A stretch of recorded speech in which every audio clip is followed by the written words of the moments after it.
Hello hall. இந்த video புது வீட்டுக்கு வந்து பால் காய்ச்சினா நெக்ஸ்ட் டே எடுத்தது. புது வீட்டுக்கு வந்து பால் காய்ச்சினா அன்னைக்கு சமைக்கணும்னு சொல்லுவாங்க. ஆனால் எனக்கு அங்கேருந்து எல்லாத்தையும் ஷிஃப்ட் பண்ணுறதுலேயே டைம் போனதுனால அடுத்த நாள் தான் சமைச்சிருந்தேன். இந்த வீடியோ எடுத்து 1 மந்த் கழிச்சு தான் என்னால் போஸ்ட் பண்ண முடிஞ்சது. ஏன்னா என் பாட்டி இறந்துட்டாங்க. அம்மா வீட்லேயே ஒரு 20 டேஸ்க்கு மேலே ஸ்டே பண்ணுற மாதிரி ஆயிடுச்சு. 16 டேஸ் ரிச்சுவல்ஸ் எல்லாம் முடிச்சுட்டு அதுக்கப்புறம் எங்கள் வீட்டுக்கு நாங்கள் ரிட்டர்ன் ஆகிட்டோம்.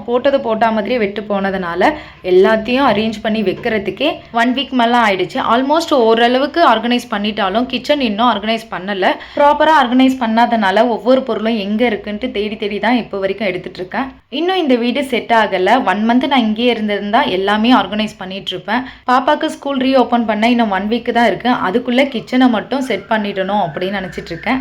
எங்க பாட்டி இறந்துட்டாங்கன்னு சொல்லியிருந்தேன் இல்லைங்களா, அவங்க ஆல்ரெடி உடம்பு முடியாம தான் இருந்தாங்க. அவங்க உடம்பு முடியாம இருந்து இறந்திருந்தாலும் அவங்க இல்லைன்றதை நினைக்கும் போது ரொம்பவே கஷ்டமா இருந்தது. நான் எங்க அம்மா அப்பா கூட இருந்ததை விட எங்க பாட்டி கூட இருந்தது தான் அதிகம்.